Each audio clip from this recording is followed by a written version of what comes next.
আমার কেন মূল্য নাই, তাকে কেন মূল্য দিচ্ছে, এই যে পরশ্রী কাতরতা, এগুলো থাকলে কোশ্চিন গেল আল্লাহর নূর পাওয়া যাবে না।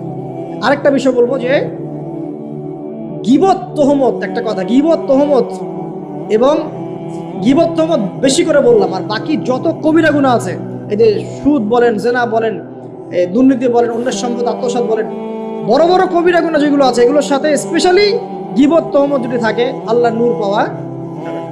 ব্যাস, এখন নূর অর্জন করে কিভাবে পথ চলবো খুব শর্ট করে বলে দিই। এক নাম্বার, প্রিয় ভাইরা সবাই মনোযোগ দিয়ে শুনুন, সবাইকে, আমাদের সবাইকে, যদি আমরা কি ইসলামের বিজয় চাই, আমরা কি সবাই জান্নাতে যেতে চাই, আমরা কি চাই যে আমরা পুরো বিশ্বের বুকে আবার মাথা তুলে দাঁড়াই? হ্যাঁ ভাই, চাই না? আচ্ছা, আমরা কি চাই না আমাদের পরিবারগুলো সুন্দর হোক, সবাই হালাল রিজিক খাই, আমরা আমাদের সন্তানদেরকে ভালো একটা বিশ্ব দিয়ে যাই, আমরা চাই না? আচ্ছা, যদি চাই কিছু করণীয় আছে। কি আছে ভাই? কিছু করণীয় আছে। করণীয় এমনি এমনি কি অ্যাচিভ করতে পারবো নাকি? বিরিয়ানি বাসায় বসে বসে বিরিয়ানি খেলে হবে? জিলাপি খোরমা লাড্ডু খেলে হবে নাকি? কিছু কাজ তো আছে নাকি? কাজ করবেন তো ইনশাআল্লাহ। এক নাম্বার হচ্ছে জ্ঞান অর্জন, জ্ঞান অর্জন এবং জ্ঞান অর্জন। জ্ঞান অর্জনের কোনো বিকল্প নাই।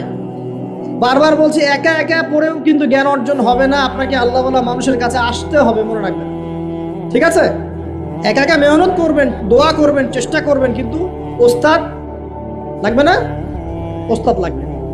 জেনারেল ভাইরা যারা আছেন, যে যেখানেই পড়ছেন পড়েন, কিন্তু ইসলামিক বেসিক পড়াশোনাগুলো করেন। আকিদা পড়েন, কোরআন পড়েন, হাদিস পড়েন, ইসলামের ইতিহাস পড়েন, সিরাত পড়েন, এবং আলেমদের সাথে সম্পর্কিত রাখেন, একা একা বিচ্ছিন্ন হয়ে যায়। ঠিক আছে? যে মাযহাব আপনার ভালো লাগে আপনি ফলো করেন। আমি আপনাকে এগুলো নিয়ে কথা বলতে আসিনি, আমি জাস্ট বলতে আসছি যে আপনি যেখানেই থাকেন দ্বীনের জ্ঞানের চর্চা করেন, আপনার দৃষ্টিভঙ্গি আল্লাহ পাক উদার করে দেবে ইনশাআল্লাহ। ঠিক আছে?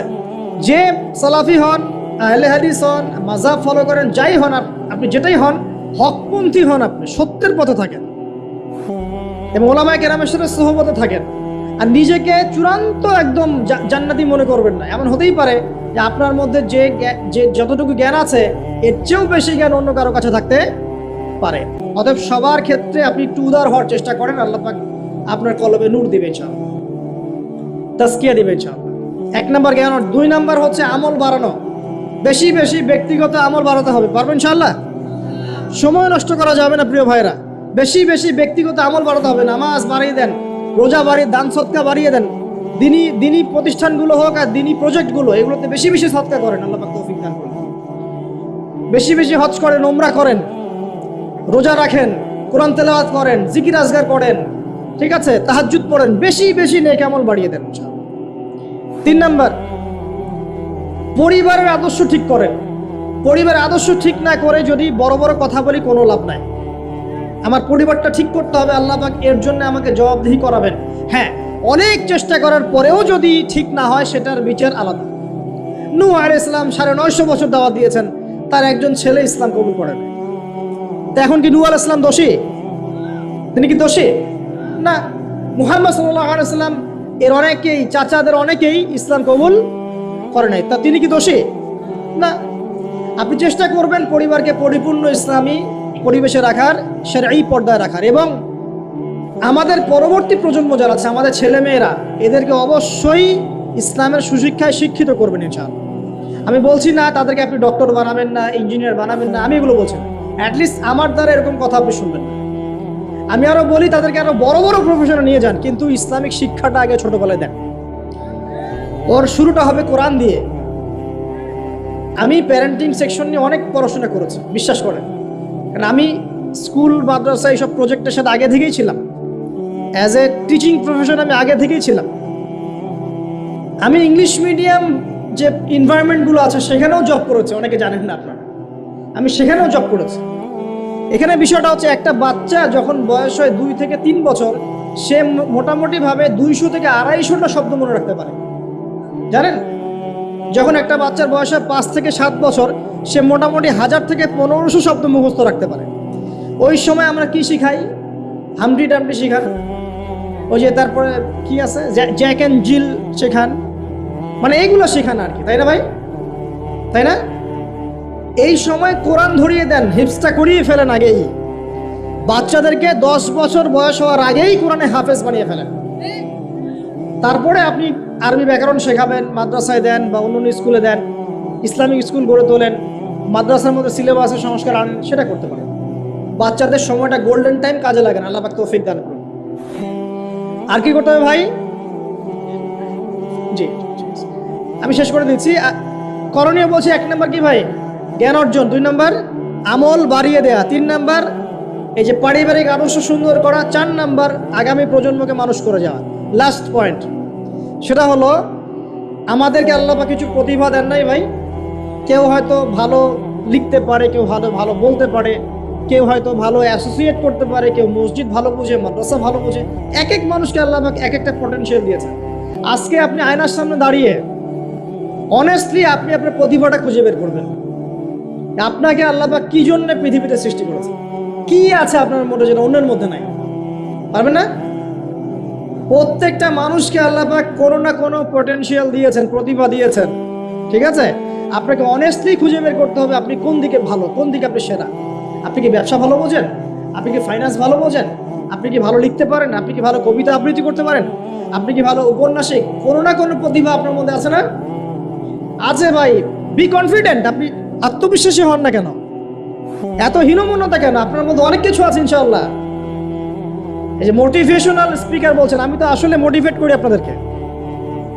অবশ্যই কোনো না কোনো পটেনশিয়াল আপনার মধ্যে আছে। অনেস্টলি সাহসের সাথে আয়নার সামনে দাঁড়িয়ে যান, দেখেন, এবং আয়নার সামনে দাঁড়িয়ে আপনার দোষগুলো খুঁজে বের করবেন। কোন কোন দোষ আপনার মধ্যে আছে, কোন কোন দোষ আছে? আপনি কি মাদক দ্রব্য সেবন করেন? আপনি কি জেনায় লিপ্ত আছেন? আপনি কি অন্য কারো উপরে পলিটিক্যাল পাওয়ারে জুলুম করেছেন? আপনি কি অন্যের সম্পদ আত্মসাৎ করেছেন? আপনি কি ঘুষ নিয়েছেন? আপনি হিসাব করবেন নিজের আমলনামা, আমরা হিসাব করব না। ওই যে একজন আমাকে ফোন করে হেভি একটা গালি টালি দিয়ে বললো যে আমি আপনার দোষ ধরিয়ে দিলাম, কারণ আয়না হচ্ছে মুমিন ভাই, মুমিন ভাইয়ের আয়না, এই জন্য আয়নার মতো আমি আপনার দোষটা ধরিয়ে দিলাম বলছে। তা আমি বললাম, ভাই একটা কথা বলি, তাহলে কিছু মনে করেন না। ঠিক আছে বলেন। আমার ওস্তাদ আমাকে শিখিয়েছিলেন ছোটবেলায়, একজন মুমিন আর একজন মুমিনের আয়না ঠিক আছে, কিন্তু আয়না কখনো কথা বলে না, আয়না চুপচাপ নিজের চেহারা দেখিয়ে দেয়। কথা বুঝতে পারছেন? আয়না কিন্তু কথা বলে না এত বেশি, আয়না আপনাকে চুপচাপ নীরবে আপনার দোষটা দেখিয়ে দিবে।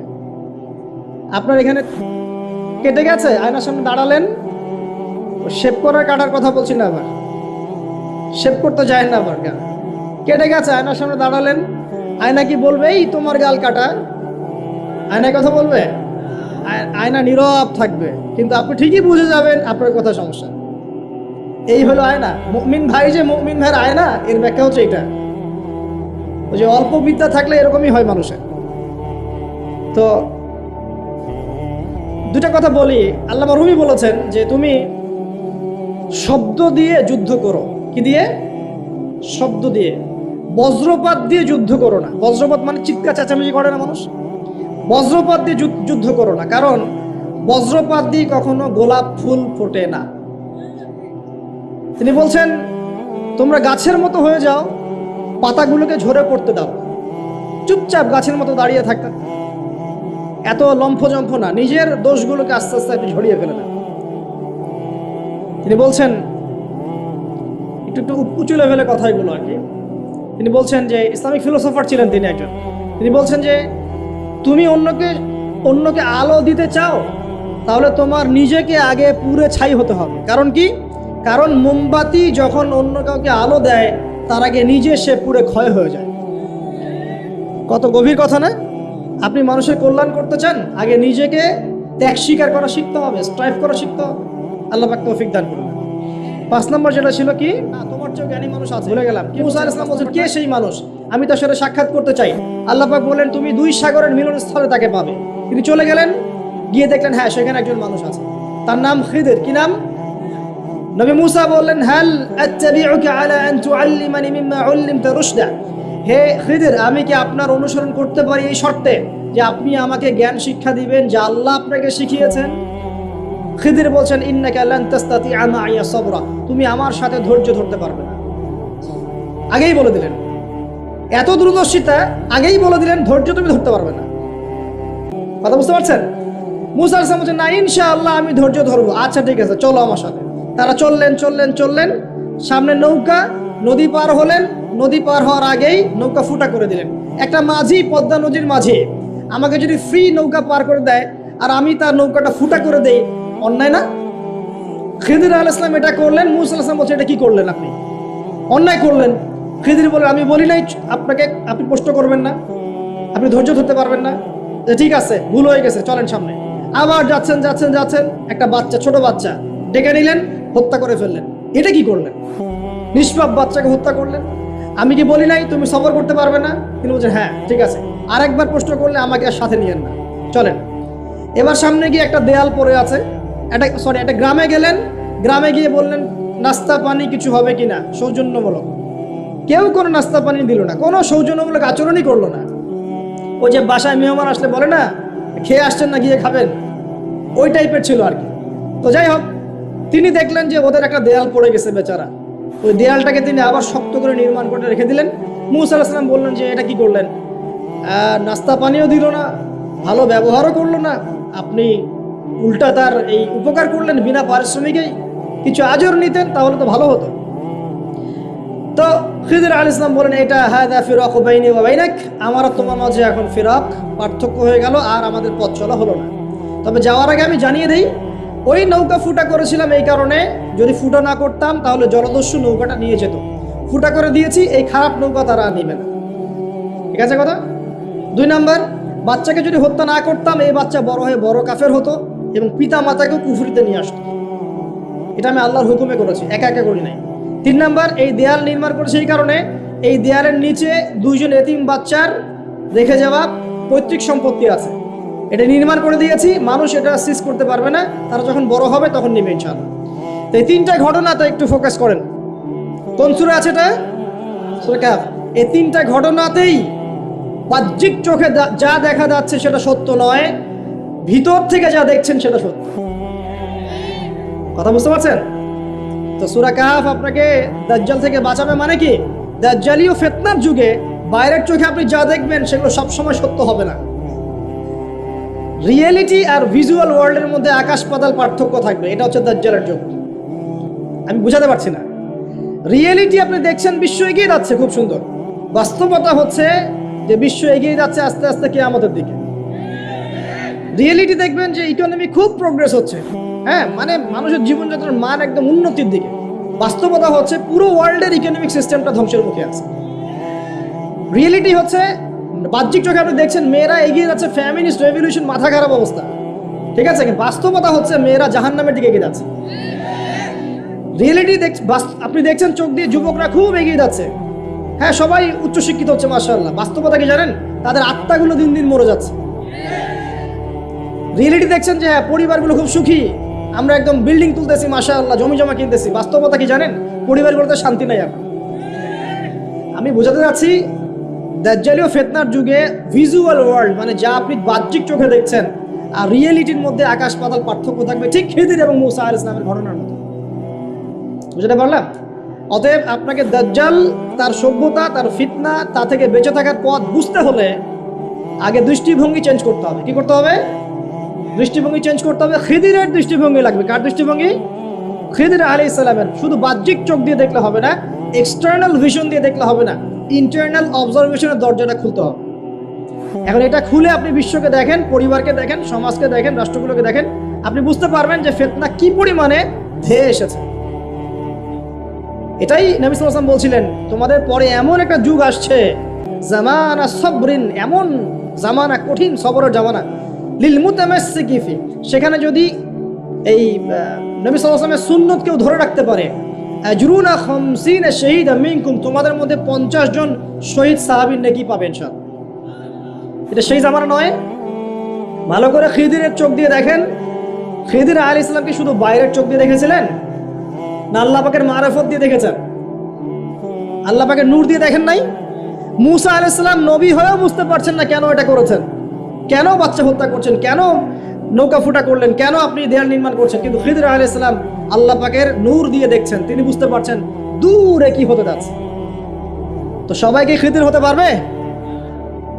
খিদির হতে না পারলে কি আপনি ঘ্রাণ পাবেন? আপনি সেটা দেখতে পারবেন না যা যা খিদির দেখছেন, আপনি সেটা শুনতে পারবেন না যা খিদির শুনেছেন। আপনি যদি খিদির আলাইহিস সালামের মতো হতে পারেন, আপনি এমন কিছু উপলব্ধি করবেন। আমার বেশি বেশি কোরআন তেলাওয়াত লাগবে। কি লাগবে? কোরআন তেলাওয়াত শুধু মৌখিকভাবে না, অর্থ বুঝে পড়ার চেষ্টা করতে হবে। মৌখিক করলে নেকি পাবেন ঠিকই, কিন্তু অর্থ বুঝে না পড়লে আপনি পথ খুঁজে পাবেন না। 5 নম্বর লাগবে আমাদের সবার হালাল রিজিক। কোন রিজিক? সুদ ঘুষ দুর্নীতির কাছে যাওয়া যাবে না। 6 নম্বর লাগবে আমাদের আত্মশুদ্ধি। আত্মশুদ্ধি মানে কলব পরিষ্কার করতে হবে। কলব পরিষ্কার করার জন্য লাগবে বেশি বেশি আল্লাহর জিকির, ইলম অর্জন করা এবং আল্লাহওয়ালা মানুষের সোহবতে পড়ে থাকা। একা একা নূর অর্জন করা যাবে না। আল্লাহওয়ালা মানুষের সোহবতে পড়ে থেকে জ্ঞান চর্চার মধ্য দিয়ে, আল্লাহর জিকির, কোরআন তেলাওয়াত, আত্মশুদ্ধির মধ্য দিয়ে আপনি ইনশাআল্লাহ নূর পাবেন ইনশাআল্লাহ। আর কি কি করা যাবে না? অল্প বলছি, বেশি বলবো না। কি কি করা যাবে না? 1 নাম্বার, সবচেয়ে বড় কথা, মনের মধ্যে কোনো রকম হিংসা রাখা যাবে না। কারো প্রতি হিংসা করবেন, নূরের সাথে আপনার কোনো সম্পর্ক নেই। 2 নাম্বার, অহংকার মন থেকে বের করতে হবে। কি বের করতে হবে? অহংকার কি জিনিস? আপনার কাপড়টা সুন্দর হোক, এটা অহংকার নয়। জুতা সুন্দর, ভালো পারফিউম ইউজ করেন, আপনার বাড়িটা সুন্দর, এগুলো অহংকারের নিদর্শন নয়। অহংকারের নিদর্শন হচ্ছে 2টা। একটা হচ্ছে মাতারুল হাক্কি ওয়া গামতুন নাস, সত্যকে প্রত্যাখ্যান করা, অন্য মানুষকে তুচ্ছ তাচ্ছিল্য করা। এই 2টা হচ্ছে অহংকারের নিদর্শন। মনে কোনো প্রকার অহংকার রাখলে আল্লাহর নূর পাওয়া যাবে না। অনেক বড় বড় ডিগ্রি সার্টিফিকেট অর্জন করেও যদি মনের মধ্যে কিবার বা অহংকার থাকে, কোশ্চিন কালেও আপনি খিদির হতে পারবেন না। আমি কথা বোঝাতে পারছি? ইবলিসের অনেক বড় মাকাম ছিল। কিরকম? তাকে আল্লাহ পাক একদম ফেরেশতাদের সর্দার বানিয়ে দিয়েছে। তার প্রচুর জ্ঞান ছিল, প্রচুর আবেদ ছিল, প্রচুর ইবাদত করত। শুধুমাত্র কিবের অহংকারের কারণে সে আজকে জাহান্নামী। আবা ওয়াস্তাকবার, সে উদ্ধত হয়েছিল, অহংকার প্রদর্শন করেছিল। তাই নয় কি? কেন আমি আদমকে সিজদা করব? খালাকতানি মিন নার, আমাকে সৃষ্টি করেছেন আগুন দিয়ে। ওয়া খালাকতাহু মিন তিন, তাকে সৃষ্টি করেছেন মাটি দিয়ে। কেন আমি আদমকে সিজদা করব? এখন এই অহংকার চারপাশে দেখা যায় না? ওরা কি বোঝে দিনের, আমরাই তো সব বুঝি। ওরা আর কি পড়াশোনা করছে, আমি তো সব পড়াশোনা করছি। ওর কি আর বড় বড় ডিগ্রি সার্টিফিকেট আছে নাকি? আমার আছে। তারপরে আমাদের দলই চূড়ান্ত সফল, বাকি দল সব জাহান্নাম। এরকম অ্যাটিটিউড আছে না? তুমি আমার দলের ফর্ম পূরণ করো নাই, তোমার জান্নাত কে নিয়ে যাবে? ফর্ম পূরণ করলে তুমি জান্নাতে যাওয়ার লিস্ট পাবো আমার কাছ থেকে। ভাবখানা এমন, মুখে না বললে। আমাদের মধ্যে কিবর নাই, আমরাই চূড়ান্ত, বাকিরা সব বিভ্রান্ত। বিভিন্ন অনেক বড় বড় সভ্যতা বলছে আমরাই একদম মানবতার স্বর্ণ শিখরে, বাকি সব ককরোচ। এই কিবর যার মধ্যে আছে সে কোশ্চিন কালের নূর পাবে না। আর কি করা যাবে না? 1 নাম্বার হিংসা, 2 নাম্বার কিবর, 3 নাম্বার অপবাদ। কারো উপর মিথ্যা অপবাদ দেওয়া যাবে না। কারো প্রতি মিথ্যা অপবাদ দিলে আপনি আল্লাহর নূর পাবেন না। 4 নাম্বার হচ্ছে পরশ্রী কাতরতা। কার উন্নতি দেখছেন খুব জ্বলে, উন্নতি অগ্রগতি প্রগতি দেখছেন খুব জ্বলছে, এই পরশ্রী কাতরতা থাকলে কোশ্চিন কালেও আল্লাহর নূর পাবেন না। আমার কেন হয় না, তার কেন হচ্ছে, হ্যাঁ আমি কেন পারছি না, সে কেন পারছে, আমার কেন মূল্য নাই, তাকে কেন মূল্য দিচ্ছে, এই যে পরশ্রী কাতরতা, এগুলো থাকলে কোশ্চিন কালেও আল্লাহর নূর পাওয়া যাবে না। আরেকটা বিষয় বলবো যে গীবত তহমত, একটা কথা, গীবত তহমত এবং গীবত তহমত বেশি করে বললাম, আর বাকি যত কবিরা গুনাহ আছে, এই যে সুদ বলেন, জেনা বলেন, দুর্নীতি বলেন, অন্যের সম্পদ আত্মসাৎ বলেন, বড় বড় কবিরা গুনাহ যেগুলো আছে, এগুলোর সাথে স্পেশালি গীবত তহমত যদি থাকে, আল্লাহর নূর পাওয়া যাবে না। ব্যাস, এখন নূর অর্জন করে কিভাবে পথ চলবো খুব শর্ট করে বলে দিই। 1 নাম্বার হবে ইনশাআল্লাহ তাআলা, সে যদি ফিজিক্যালি প্রেজেন্ট নাও থাকে, তার আধ্যাত্মিক উপস্থিতি জনগণকে পথ দেখাবে ইনশাআল্লাহ। কথা বুঝতে পারছেন? তো বিগার ইস্যুগুলো নিয়ে কথা বলার সৎসাহস হচ্ছে না। এখানে বলছিলাম যে তোমরা এই জাবাল রুমা থেকে নামবে না যদি আমাদের দেহটাকে পাখি খেয়েও ফেলে। সাহাবীগণ প্রথমে দেখলেন আমরা প্রায় জিতে যাচ্ছি, তারা নেমে আসলেন, বললেন আল গনিমা, আল গনিমা। তখন একটা বিপর্যয় সৃষ্টি হলো। কি বিপর্যয়? খালিদ বিন ওয়ালিদ রাদিয়াল্লাহু আনহু 50 জন ঘোড়সাওয়ারকে নিয়ে পিছন থেকে এই সুযোগে আক্রমণ করলেন। পিছন থেকে আক্রমণ হলো, আর আবু সুফিয়ানের বাহিনী যারা পালিয়ে যাচ্ছিল এরা আবার ইউটার্ন করলো। এই দুই চাপে পিষ্ট হয়ে উহুদের মাঠে সাহাবায়ে কেরাম রাদিয়াল্লাহু আনহুমদের মধ্যে প্রায় 70 জন বড় বড় সাহাবী শহীদ হয়ে গেলেন। কতজন? প্রায় 70 জন বড় বড় সাহাবী। তাদের মধ্যে আনসার সাহাবীদের আত্মত্যাগ ছিল বীরত্বপূর্ণ। এমনকি নবী সাল্লাল্লাহু আলাইহি ওয়াসাল্লামকেও সেদিন মার খেতে হয়েছে, দাঁত মোবারক শহীদ হয়ে গেছে, পায়ের মধ্যে আঘাত পেয়েছিলেন, এই ভ্রুর মধ্যে কড়া ঢুকে গিয়েছিল। তার পাশে মাত্র 9 জন সাহাবী ছিলেন যখন তাকে আক্রমণ করা হচ্ছে। একে একে সাহাবীরা শহীদ হতে লাগলেন। তালহা রাদিয়াল্লাহু আনহুর কথা বলা যায়, তিনি নবীজিকে নিজে ঘাড়ে করে নিয়ে উহুদ পাহাড়ের উপর উঠে গিয়েছেন, এত শক্তি ছিল তার গায়ে। আমাদের যুব সমাজ কি শিক্ষা নেবে এখান থেকে? এভাবে মাদকের সাথে লাইফ লিড করলে তো হবে না। এভাবে যদি জেনা করলে তো আপনি ফিজিক্যালি স্ট্রং থাকতে পারবেন না, মানসিকভাবে স্ট্রং থাকতে পারবেন না। পর্নোগ্রাফিতে আসক্ত হলে তো আপনার শরীরে এনার্জি থাকবে না। জুয়া খেললে তো ওই রকম সাহাবীদের মতো আদর্শমান হওয়া যাবে না। নামাজ না পড়লে তো আপনার ভিতরে আধ্যাত্মিক শক্তি আসবে না। তো আমাদের যুব সমাজকে এখান থেকে শিক্ষা নিতে হবে। আল্লাহ পাক তৌফিক এনায়েত করুন। এখন সাহাবী উঠিয়ে নিয়ে গেছেন, নবী সাল্লাল্লাহু আলাইহি ওয়াসাল্লাম বলেছেন, তোমরা যদি কেউ জীবন্ত কোনো শহীদকে দেখতে চাও তাহলে তালহাকে দেখো, তার শরীরে প্রায় 60 থেকে 70টা দাগ ছিল, তারপরে তিনি শহীদ হন নাই সেদিন। আল্লাহ পাক তাকে হেফাজত করেছেন। তিনি বলছিলেন, আমি যখন যুদ্ধ করছিলাম, আর রাহিকুল মাখতুম বইটার মধ্যে আছে, আল্লাহ পাক তখন তাকে এত সাকিনা প্রশান্তি দিয়েছেন যে ঘুমে তার চোখ দিয়ে মানে শান্তির ঘুম চলে আসছে। তখন তিনি বলছেন, দুইবার আমার হাত থেকে তরোয়াল পড়ে গেছে ঘুমের চোটে।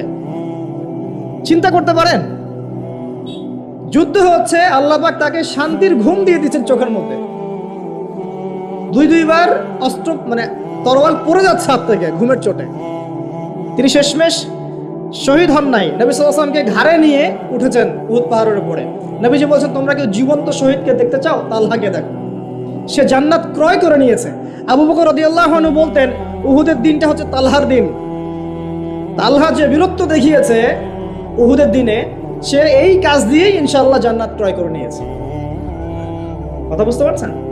প্রত্যেক সাহাবীর এফোর্ট ছিল। তো এই সময়ে একটা গুজব ছড়িয়ে পড়েছিল যে রাসূল সাল্লাল্লাহু আলাইহি ওয়াসাল্লামকে হত্যা করা হয়েছে, এমন একটা গুজব ছড়িয়ে দেওয়া হয়েছে মাঠের মধ্যে। এখন অনেক সাহাবী তরোয়াল নিয়ে বসে পড়েছেন যে নবী যদি বেঁচে না থাকেন তাহলে আমরা যুদ্ধ করে কি করব, এরকম চিন্তা। তখন এই আনাস বিন নাদর রাদিয়াল্লাহু আনহু তিনি ঘোড়া নিয়ে ছুটছেন।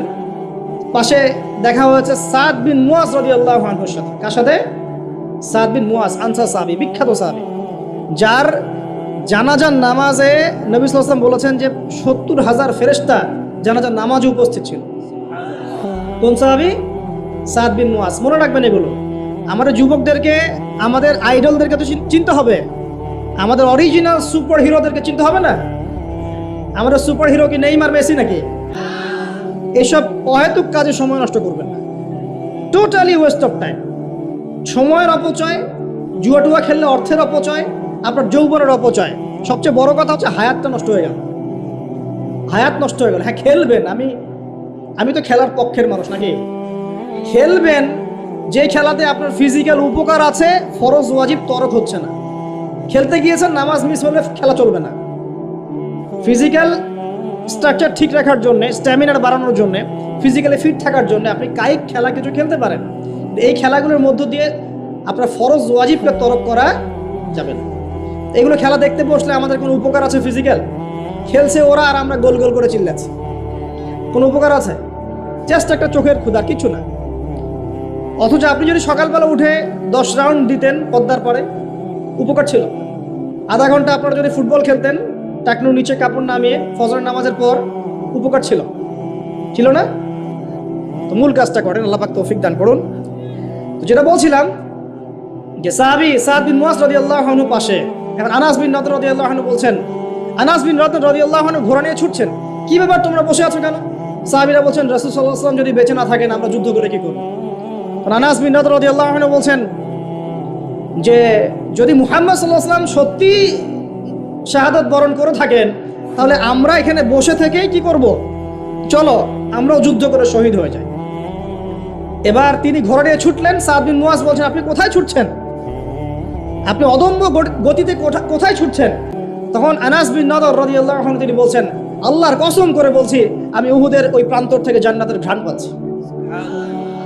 টাটকা দলিল, দেখে নেন। নবী পেলেন, সাহাবীও পেলেন না? এর পরের কোনো মানুষ কি পেয়েছেন? দেখি, ইমাম বুখারীর নাম শুনেছেন? নাম শুনেছেন তো? সহিহ বুখারী কার কার পাশে আছে? মাশাআল্লাহ। একটা কথা বলে দেই, যারা বিগিনার, ইসলামে যারা বিগিনার প্র্যাকটিস করছেন নতুন, শুরুতেই সহিহ বুখারী হাতে নিয়ে পড়া শুরু করবেন না। কেন নসিহতটা করলাম এটা আপনি পরে বুঝতে পারবেন।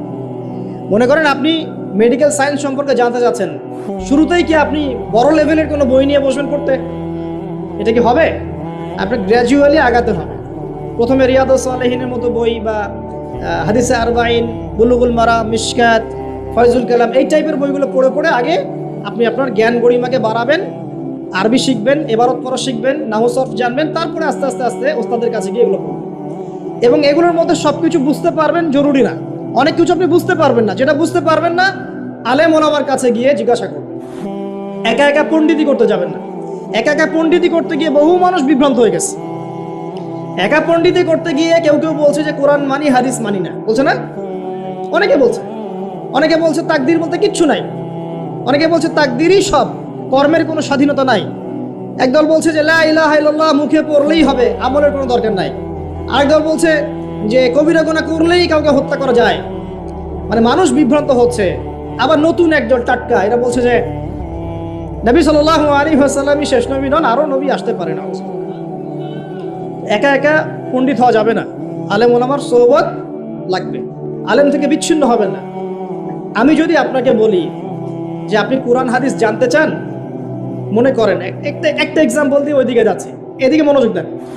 মনে করেন আমার এক ভাই নামাজ পড়তে এসেছে, আজকে ফজরের নামাজ ধরেন, তো রাতে সারা রাত ঘুম হয় নাই, সেজদা দিয়েছে, যখন সেজদায় ঘুমিয়ে গেছে বেচারা।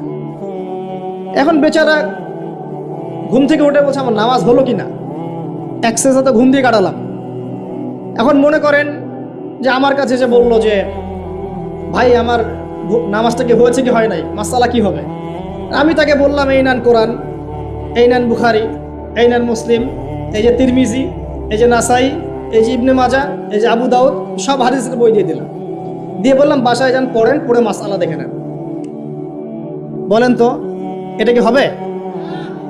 এটা ওই ব্যক্তির পক্ষে সম্ভব?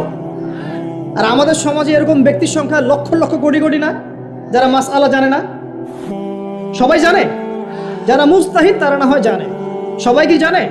ম্যাক্সিমামই জানে না। তাহলে ওই ভাই যে আমাকে জিজ্ঞাসা করলেন আর আমি যে বললাম একটা মাসআলা, সে আমাকে ফলো করলো, এটা কি তার অন্যায় হয়েছে? এটা কি তার জন্য হারাম? সে কি শিরক করে ফেলেছে? সে কি বেদাত করে ফেলেছে? এই জিনিসটা বুঝতে হবে প্রিয় ভাইরা। আলেম ওলামা থেকে ডিটাচড হয়ে নয়, সম্পর্ক রাখবেন। তো এটা গেল, রাসূলের এক্সাম্পল দিলাম, দলিল দিলাম, মেরাজের রাতের ঘ্রাণ, আনাস বিন নাদর রাদিয়াল্লাহু আনহুর দলিলটা দিলাম। এরপর কি কোনো কারো ক্ষেত্রে এটা পাওয়া যায়? দলিল তো অনেক পাওয়া যায়, কিন্তু এগুলো কোরআন সুন্নাহর রেফারেন্স না, এই কারণে মানুষ বলতে পারে এটা তো কোরআনে নাই, হাদিসে নাই। রিনাউন্ড একটা দলিল হচ্ছে ইমাম বুখারীর ঘটনা। আমরা জানি তিনি হাদিসগুলোকে একদম বাছাই করে করে সহিহ হাদিসগুলোকে নিয়ে একটা কিতাব রচনা করেছেন, সংকলন করেছেন। তার ইন্তেকালের পরে তার যে কবর, সেখান থেকে মেশকাম্বরের গন্ধ আসা শুরু করে। এটা রিনাউন্ড ঘটনা, সবাই জানে, জিজ্ঞাসা করে দেখেন। বড় বড় সালাফি আলেমরাও তাদের অনেকের গ্রন্থের মধ্যে এটা এনেছেন। এরপরেও কি সম্ভব? এই যুগে কি এটা সম্ভব? মাওলানা তারেক জামিল নাম শুনেছেন? তারেক জামিল হুজুর হাফিজাহুল্লাহ, আল্লাহ পাক তাকে দীর্ঘ নেখায় দারাজ করুক। দেখবেন তিনি এই কয়দিন আগে সফর করেছেন, দাওয়াতি তাবলীগের সফর, মুয়াজ বিন জাবাল রাদিয়াল্লাহু আনহুর কবরের পাশে দাঁড়িয়েছে। এটা 3 নাম্বার। আর 4 নাম্বার হচ্ছে অমুসলিমদের সংস্কৃতির সাথে, তাদের ধর্মীয় কালচারের সাথে সাদৃশ্য আছে এমন কোনো পোশাক আপনার পরা যাবে না। এটা ছেলে মেয়ে উভয়ের জন্যই বলছে। কয়টা বললাম মূলনীতি ভাই? 4টা। মা বোনকে শিখাতে পারবেন তো ইনশাআল্লাহ? কাপড় এমন হবে না যে কাপড় এত টাইট যেটা পরলে শরীরের কাঠামো বোঝা যায়, পর্দা হয় নাই, চলবে না। যদি বোরখাও হয় তবুও চলবে না। 2, এত পাতলা হবে না যে বাহির থেকে ভিতরের অঙ্গ দেখা যায়, চলবে না। 3 নাম্বার, পুরুষদের পোশাকের সাথে সাদৃশ্য আছে এমন পোশাক পরা যাবে না। যদিও বা শেষ জামানায় এই শ্রেণীর মেয়েদের সংখ্যা বাড়বে যারা পুরুষের পোশাক পরে রাস্তায় ঘুরবে। আর 4 নাম্বার হচ্ছে অমুসলিমদের ধর্মীয় কালচারের সাথে সাদৃশ্য আছে এমন কোনো পোশাক পরা যাবে না। 3 নাম্বারটার ক্ষেত্রে একটা কথা বলে দেই যে নবী সাল্লাল্লাহু আলাইহি ওয়াসাল্লাম বলেছেন শেষ জামানায় এক শ্রেণীর মেয়ে বের হবে। শেষ জামানা বলতে আসলে ওই জামানায়, নবীর জামানায় তারা ছিলেন না, তারা পরবর্তীতে কোনো জামানায় আসবেন, যেটা আমরা এখন দেখতে পাচ্ছি। তো এমন এক শ্রেণীর মেয়ের কথা বলা হয়েছে যে যারা কাপড় পরেও নগ্ন থাকবে। কি থাকবে? নগ্ন। আরবিতে বলা হচ্ছে নিসাউন, তারা এমন এক শ্রেণীর মহিলা হবে কাসিয়াতুন, কাপড় পরে থাকবে, আরিয়াতুন, তারপরেও নগ্ন থাকবে। বোঝানোর প্রয়োজন আছে কি? কোনো প্রয়োজন নাই, অ্যাডাল্ট আপনারা সব বোঝেন। মুমিলাতুন মাইলাতুন, অর্থাৎ নিজেরাও অন্যকে আকৃষ্ট করবে, নিজেরাও অন্যকে আকৃষ্ট করবে এবং অন্যের প্রতি আকৃষ্ট হবে, দুটোই হবে। নিজেরাও আকৃষ্ট হবে, অন্যকেও কি করবে? আকৃষ্ট করবে। ওই যে সিডিউস, নিজেরাও সিডিউস হবে, অন্যকেও সিডিউস করবে। এই শব্দটা 1400 বছর আগে নবী সাল্লাল্লাহু আলাইহি ওয়াসাল্লাম হাদিসে বলে গিয়েছেন যে এমন এক শ্রেণীর মেয়ে বের হবে যাদেরকে আমি দেখি নাই, আমার যুগে তারা ছিল না, পরবর্তী কোনো যুগে আসবে।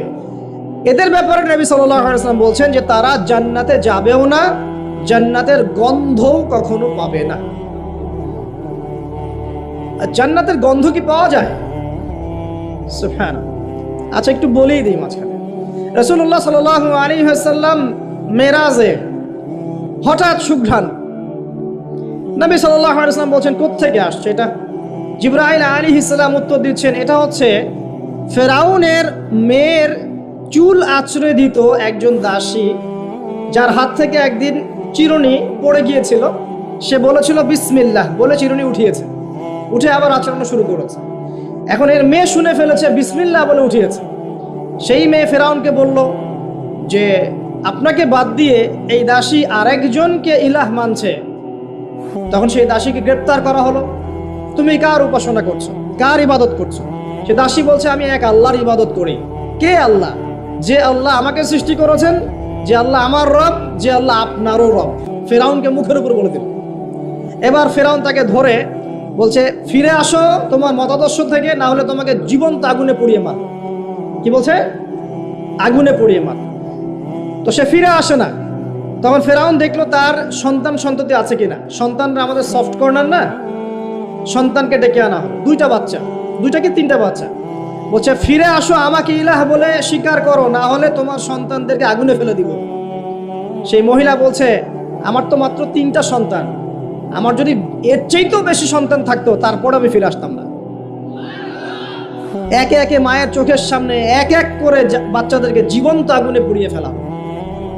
শেষমেশ সেই মেয়েটাকেও, সেই দাসীকেও জীবন্ত আগুনে পুড়িয়ে দেওয়া হলো। নবী সাল্লাল্লাহু আলাইহি সাল্লামকে জিবরাইল আলাইহিস সালাম বলছেন ওই যে ফেরাউনের দাসী, অনেকে বলেছে তার নাম আসিয়া, এই নামটা কোরআনে নাই, এবং তার সন্তানদেরকে যেখানে দাফন করা হয়েছে সেখান থেকে এই গন্ধ আসছে। নবীজি পেলেন তো? অন্য কোনো নবী পেয়েছেন? অন্য কোনো নবীর ক্ষেত্রে এটা দলিল পাওয়া যাচ্ছে না, কিন্তু নবী সাল্লাল্লাহু আলাইহি ওয়াসাল্লামের ক্ষেত্রে দলিল পাওয়া যাচ্ছে। আচ্ছা, এটা গেল নবীর কথা। এই ঘটনা ঘটেছে মূসা আলাইহিস সালামের যুগে, আর নবী সাল্লাল্লাহু আলাইহি ওয়াসাল্লাম ঘ্রাণ পাচ্ছেন মেরাজে। চিন্তা করতে পারেন কত বছর আগে ঘটনা ঘটেছে, আমরা জানতামই না। কিন্তু যদি মেরাজে নবী সাল্লাল্লাহু আলাইহি ওয়াসাল্লামের কাছে সুঘ্রাণটা না আসতো। সুবহানাল্লাহ। এরপর কি? এটা তো নবীর ক্ষেত্রে গেল। সাহাবীদের ক্ষেত্রে কি হয়েছে? একজন সাহাবী যার নাম আনাস বিন নদর। কি নাম? আনাস বিন নদর। নামগুলো মনে রাখবেন। উহুদের মাঠে বিশাল যুদ্ধ হচ্ছে। আমরা জানি যুদ্ধের মধ্যে প্রথম দিকে মুসলিমরা প্রায় জয়লাভ করেই ফেলেছিল, কিন্তু একটা ভুল, অনলি একটা ভুল। কি ভুল? ওই জাবাল রুমার মধ্যে 50 জন তীরন্দাজ সাহাবীকে রেখে দেওয়া হয়েছে।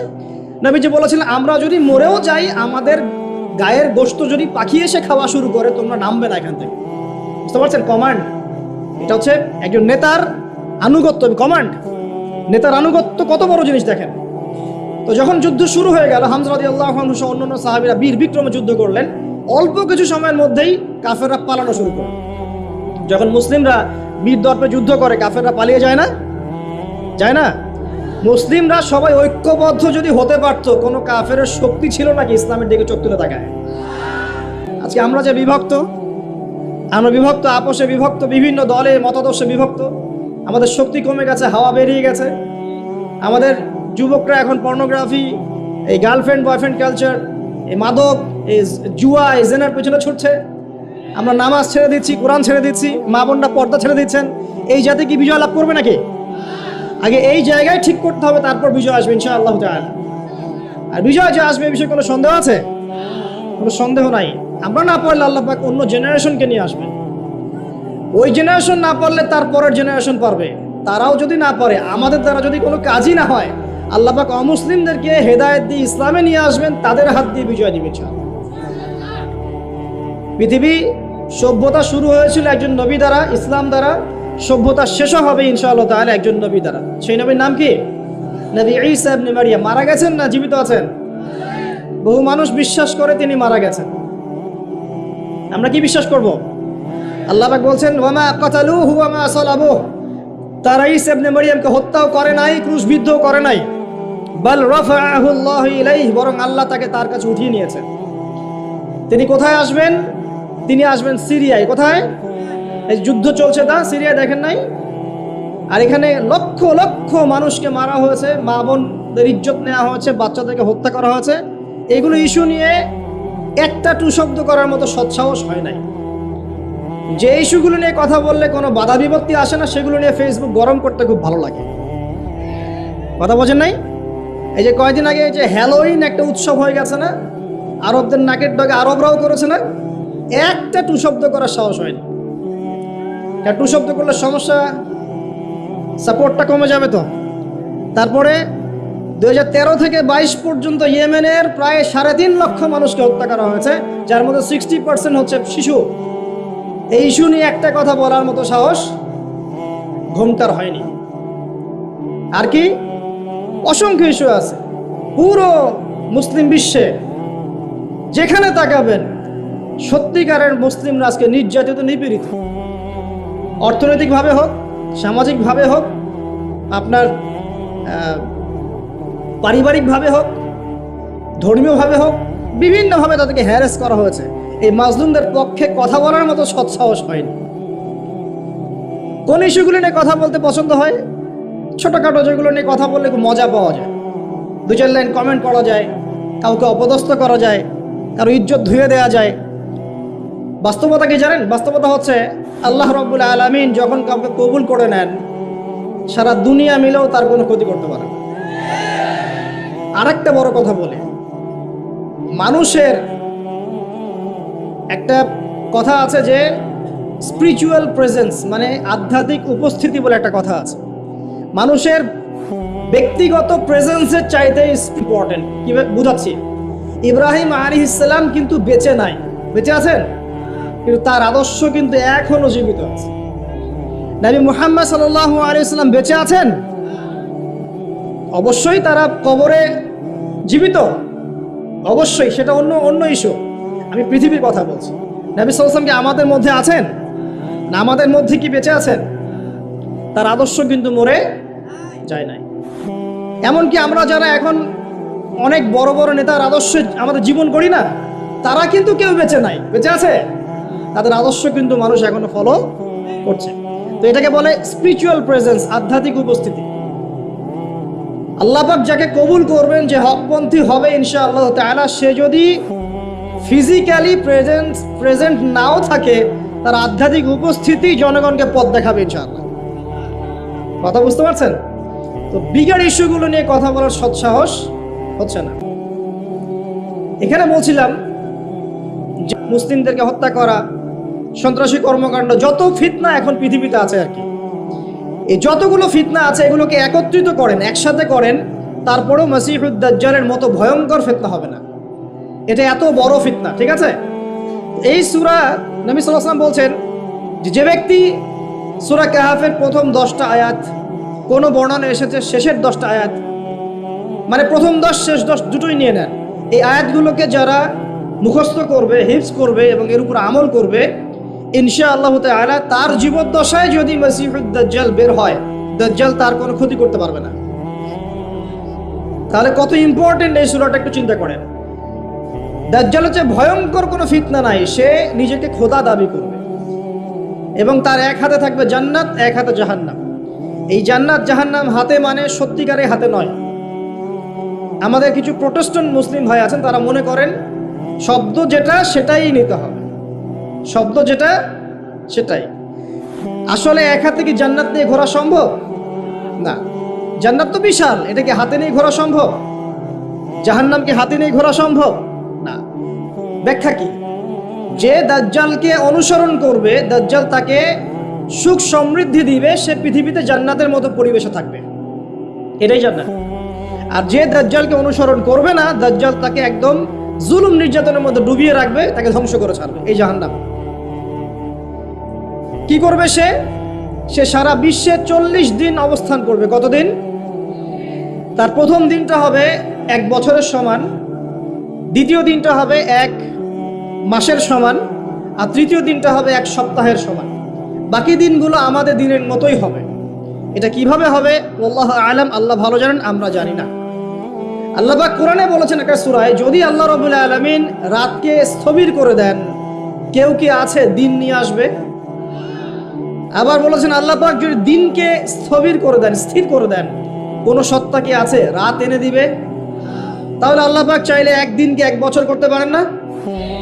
একদিনকে 1 মাস করতে পারেন না? একদিনকে 1 সপ্তাহ করতে পারেন কিনা? বাকি দিনগুলো আমাদের মতোই। সাহাবীরা বলছেন, ইয়া রাসূলুল্লাহ সাল্লাল্লাহু আলাইহি ওয়াসাল্লাম, নবীর নাম আসলে কি পড়বেন? সাল্লাল্লাহু আলাইহি ওয়াসাল্লাম। তাহলে 10 নেকি পাবেন, 10টা গুনাহ মাফ হবে, আল্লাহ পাক আপনার প্রতি 10 বার রহম করবেন ইনশাআল্লাহ। আর যে ব্যক্তি নবীর নাম শুনে দরুদ পড়ে না, নবী সাল্লাল্লাহু আলাইহি ওয়াসাল্লাম তাকে বদদুয়া করেছেন। কি করেছেন? বদদুয়া করেছেন। একদিন নবীজি সাল্লাল্লাহু আলাইহি ওয়াসাল্লাম মিম্বরের উপর দাঁড়িয়ে আছেন, 3য় সিঁড়িতে গিয়ে তিনি বললেন আমিন। সাহাবীরা বললেন, আপনি কেন আমিন বললেন ইয়া রাসূলুল্লাহ? তখন নবীজি বললেন, 3য় সিঁড়িতে আমি যখন ছিলাম, তখন জিবরাইল আলাইহিস সালাম এসে আমাকে বলেছেন, হে মুহাম্মদ, সেই ব্যক্তি ধ্বংস হোক যার সামনে আপনার নাম উচ্চারিত হয়েছে কিন্তু সে আপনার নাম শুনেও দরুদ পড়ে নাই। তাহলে আমরা রাসূলুল্লাহ সাল্লাল্লাহু আলাইহি ওয়াসাল্লামের নাম শুনে দরুদ পড়বো কিনা? না পড়লে কি হবে? না পড়লে রাসূল সাল্লাল্লাহু আলাইহি ওয়াসাল্লামের বদদুয়া পেতে হবে। আচ্ছা, একটা প্রশ্ন এখানে থ্রো করে সামনে যাই, যে যদি রাসূল সাল্লাল্লাহু আলাইহি ওয়াসাল্লামের নাম শুনে দরুদ না পড়লেই এই শাস্তি হয়, অভিশাপ পেতে হয়, তাহলে আমরা যারা সারা জীবন রাসূলের সুন্নতের খেলাফ চললাম তাদের কি হবে বলেন? শুধু রাসূলের নাম শুনে যদি কেউ দরুদ না পড়ে, তাহলেই রাসূল সাল্লাল্লাহু আলাইহি ওয়াসাল্লাম বলছেন সে ধ্বংস হোক। তাহলে যে ব্যক্তি সারা জীবন, আমরা এখন দাড়ি রাখতে পারলাম না, সুন্নতের লেবাস চিনলাম না, টাকটুর উপরে কাপড় উঠাতে পারলাম না, আমরা রাসূলের মতো সুন্নত পদ্ধতিতে নামাজ পড়তে পারলাম না, কোরআন তেলাওয়াত করা শিখলাম না, তাসবিহ তাহলিল করতে পারলাম না, পর্দা করলাম না, রাসূলের আদর্শ নিজের ভিতরে ধারণ করলাম না, পরিবারে রাসূলের আদর্শ প্রতিষ্ঠা করলাম না, সমাজে প্রতিষ্ঠার কোনো চেষ্টা করলাম না, রাষ্ট্রে প্রতিষ্ঠার কোনো চেষ্টা করলাম না, আমাদের কি হবে? এটা বোঝার জন্য কি পিএইচডি ডিগ্রি করার দরকার আছে? বুঝতে পারছি না কি হবে। যেমন একটা আয়াত আছে কোরআনে, সূরা বাকারার 279 থেকে 84 পর্যন্ত দেখবেন। একটা আয়াতে আল্লাহ পাক বলছেন, ইয়া আইয়ুহাল্লাযীনা আমানু, হে মুমিনগণ। মুমিন কারা? আমরা তো মুমিন নাকি? মুমিন কারা? কি আমরা মুমিন না? কনফিউশন আছে? মুমিন কারা? যারা 6টা পিলারে বিশ্বাস করে। কয়টা পিলার? 1 নাম্বার আল্লাহ বিশ্বাস করে না দেখেই, 2 নাম্বার আল্লাহ পাকের ফেরেশতা মণ্ডলীর প্রতি বিশ্বাস করে না দেখেই, 3 নাম্বার আল্লাহ পাকের সমস্ত আসমানি কিতাবে বিশ্বাস করে না দেখেই, 4 নাম্বার আল্লাহ পাকের প্রেরিত রাসূলগণের প্রতি বিশ্বাস করে না দেখেই। আমরা কি নবীজিকে দেখেছি? দেখি নাই। সাহাবীরা দেখেছেন। যে ব্যক্তি পরকালে বিশ্বাস করে না দেখেই, এবং তাকদীর বা ভাগ্যের ভালো মন্দে বিশ্বাস করে না দেখেই। এই 6টা পিলারে যে ব্যক্তি মনে বিশ্বাস করে, মুখে স্বীকৃতি দেয় এবং কাজেও বাস্তবায়ন করে, তাকে বলা হয় মুমিন। শুধু মুখে বলে, কাজের কোনো ফিকির নাই, মুমিন বলা যাবে? নামাজ পড়তে হয় জানে, এতটুকুই, নামাজ জীবনে পড়ার তৌফিক হলো না, পড়লো না, তাকে কি আপনি মুমিন বলবেন? আচ্ছা, তো আমরা যদি মুমিন হই, আমাদেরকে আল্লাহ পাক বলছেন, কি বলছেন? ইত্তাকুল্লাহ, তোমরা আল্লাহকে ভয় করো, তোমরা আল্লাহকে ভয় করো। ওয়াযারু মা বাকিয়া মিনার রিবা, এবং সুদের অবশিষ্ট অংশগুলো ছেড়ে দাও। ইন কুনতুম মুমিনিন, যদি প্রকৃত অর্থেই তোমরা মুমিন হয়ে থাকো। তারপরের আয়াত আল্লাহ পাক বলছেন ওয়া ইল্লাম তাফআলু, তোমরা যদি সুদ না ছাড়ো, কি না ছাড়ো? সুদের আরবি হচ্ছে রিবা, যেটা দিয়ে পুরো ওয়ার্ল্ডের ইকোনমিক সিস্টেম এখন দাঁড়িয়ে আছে। তোমরা যদি সুদ না ছাড়ো তাহলে কি হবে? ফাযানু বিহারবিন মিনাল্লাহি ওয়া রাসূলিহি, তাহলে আল্লাহ এবং তার রাসূলের বিরুদ্ধে যুদ্ধের ঘোষণা শুনে রাখো। এখন আমাকে বলেন, মুমিন ব্যক্তি যদি, মুমিন হোক আর কাফের হোক আর যেই হোক, সে যদি আল্লাহ এবং তার রাসূলের সাথে যুদ্ধ করে, সে কি পরকালে নাজাত পাবে? মুসলিম হয়ে কালিমা পড়ে সুদ খেয়ে যদি আল্লাহ এবং তার রাসূলের সাথে যুদ্ধ করে, সে কি কবরে প্রশ্নের উত্তর দিতে পারবে? সে হাউজে কাউসারের পানি পাবে? সে নবী সাল্লাল্লাহু আলাইহি ওয়াসাল্লামের সুপারিশ পাবে? এতটুকু বোঝার জন্য কি আমার পিএইচডি করার দরকার আছে? ঠিক একই কথা, যদি আমরা নবীর নাম শুনে দরুদই না পড়লাম, তাহলেই ধ্বংসের কথা বলা হচ্ছে। আর সারা জীবন যদি আমরা রাসূল সাল্লাল্লাহু আলাইহি ওয়াসাল্লামের আদর্শের খেলাফ চলি, তাহলে কি আমাদের পরকালটা শুভ হবে? কি মনে হয়? অতএব আজকের প্রথম নসিহত অনেক হবে ইনশাআল্লাহ। জীবনের প্রতিটা ডিপার্টমেন্ট, আপনার ইবাদত, পরিবার, সমাজ এবং অন্যান্য সেক্টরগুলো, বিশেষ করে অর্থনৈতিক সেক্টরটা রাসূলুল্লাহ সাল্লাল্লাহু আলাইহি ওয়াসাল্লামের আদর্শে ঢেলে সাজানোর চেষ্টা করেন। আল্লাহ পাক তৌফিক দান। পারা যাবে ইনশাআল্লাহ? যাদের দাড়ি নাই রাখবেন তো আজকে ইনশাআল্লাহ। টাকনোর উপরে কাপড় উঠবে ইনশাআল্লাহ। যে মা বোনরা হিজাব করছেন না, পর্দা হবে তো ইনশাআল্লাহ? ইনশাআল্লাহ তাআলা। আবার ডিজিটাল পর্দা করতে যায় না, 3G 4G পর্দা আছে এখন, তো ডিজিটাল পর্দা না, আমরা বলছি ফাতিমা রাদিয়াল্লাহু আনহার মতো পর্দা, আয়েশা রাদিয়াল্লাহু আনহার মতো পর্দা, খাদিজা রাদিয়াল্লাহু আনহার মতো পর্দা। আল্লাহ পাক তৌফিক দান করুন। সহজ চারটা কথা আপনাদেরকে বলে দেই, মা বোনদেরকে বলছি। পোশাকটা এমন হবে না, আপনার পোশাকটা এমন হবে না যে পোশাকটা পরেও গায়ের কাঠামো বোঝা যায়, এক নম্বর কথা, ফুল স্টপ। এমন বোরখাও চলবে না যে বোরখা পরলে গায়ের কাঠামো দেখা যায়।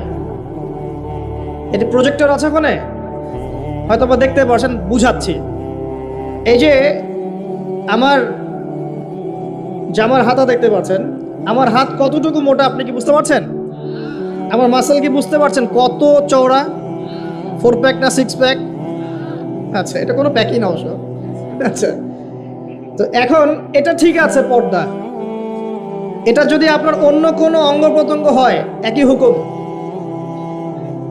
প্রতিটার ক্ষেত্রে কি একই হুকুম? হাতের ক্ষেত্রেও যেমন হুকুম, অন্য সমস্ত অঙ্গ প্রত্যঙ্গের ক্ষেত্রে কি একই হুকুম। বুঝতে পারছি? আর ভেঙে বলার দরকার আছে?